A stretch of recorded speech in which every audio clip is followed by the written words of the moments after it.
Kung alin mga punto yung kailangan nating clarify on our part for the better appreciation of the court.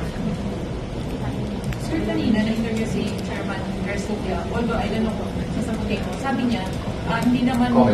Comelec, sir, sa interview sa DZMM. Sabi niya na kahit na makonvict si VP Sara at mag-resign siya, tapos assuming mag-resign siya, pwede pa rin siya tumakbo sa 2028 presidential election.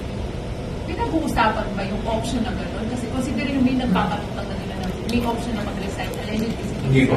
I think I can answer that categorically. Hindi na pinag-uusapan ng Vice Presidente yan. Obviously, as a lawyer, naisip na namin matagal na that's one of the options. But, the Vice President has no plans of resigning as I speak now.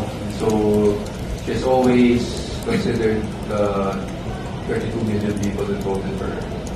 Sir, may statement si Colonel Lachica na willing naman siyang tumistigo. Sa panig ba ng depensa pag-usapan na ito? Hindi pa po, dahil i-try pa talaga natin, katulad na sabi ko kahapon, kung ano yung extent ng mga ilalabas na testigo at ebidensya sa panig ng prosecution. With Colonel Lachica, I stopped communicating with him because I don't want to be accused of tampering any witnesses. So, hindi kami nag-usap. Nag-will din ako na meron siyang statement na gano'n kahapon to be very candid. Matagal na po kayong hindi nag-uusap?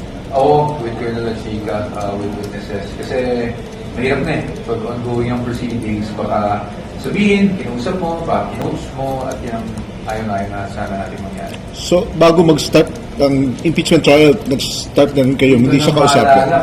Kasi si Colonel Lachica and I never really worked with each other naman. Hindi naman talaga ako naging OVP, di ba, consultant ako.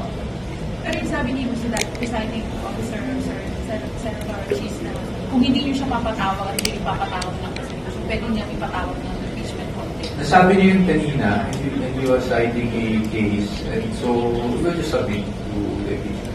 Sir, ano yung as worst case scenario sakaling hindi sumunod si VP Sara sa ruling ng impeachment? Well, according to what was said kanina, and I'm just being factual, no? Kasi hindi na siguro substitute ito. According to what was said kanina, there are penalties. Kasi doon lang pag-abogado ka. Pag-abogado ka, pwede sila mag-refer sa Office of the Bar Confidant or IVP. Yung IVP or meaning Supreme Court, no? Para sa administrative case laban sa isang abogado. Sir, last, what were your